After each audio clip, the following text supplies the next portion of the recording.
Today, I'll be going through and showing you step-by-step instructions on how to install and change the ink tanks into the Canon PIXMA TR8620. This how-to video also applies to these printer models here. And the compatible tanks are these here. Let's get started. Ensure that your printer is turned on. The ink tanks can be accessed here.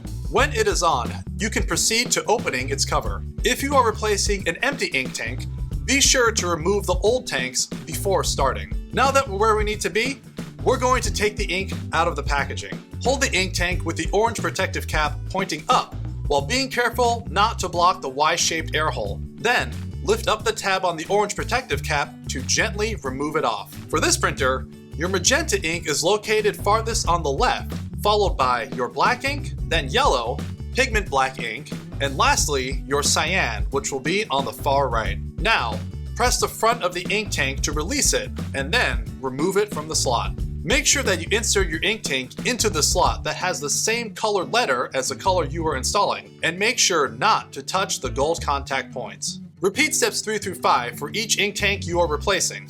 After you replace all the tanks that need replacing, close the cover. If turned on, the printer should automatically start recognizing the tanks being in place and process them to begin the printing process. All done, now you're ready to print.